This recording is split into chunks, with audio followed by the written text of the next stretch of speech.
Describe a challenge that you were not sure you were ready for. How did it go? And the second question is, what is your advice for trainees and early career physicians in the field? Yeah, good questions. So when I trained, which was a generation ago, things were a lot different than they are now, but I'm not sure that the challenges were necessarily very different. So when a person finishes their clinical training, they usually have spent a great deal of their time doing clinical work. It may be the busiest clinical service time of their career to date. And what they would like to do is jump right into a busy clinical activity as an attending physician. However, usually there's not the caseload to pursue, and so they're assigned to do research. And they may not have been prepared to take on a research career at that point in time unless they've had very good mentoring. So that poses challenges. They're supposed to be spending time in the lab or doing their clinical research where they really want to build up their clinical practice.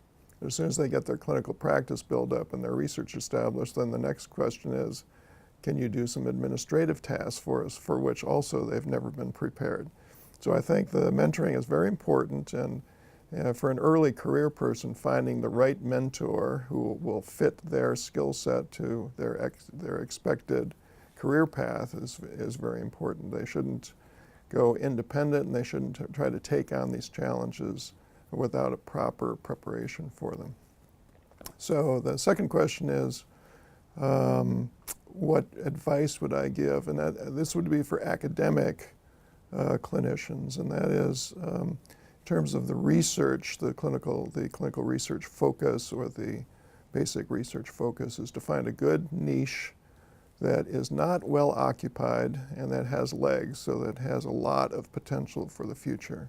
And start out slow, plan, get a 5-year plan for the different questions that you want to answer, and in that way you can facilitate getting funding and collaborating with team members and having a long range of viewpoint on an important clinical topic.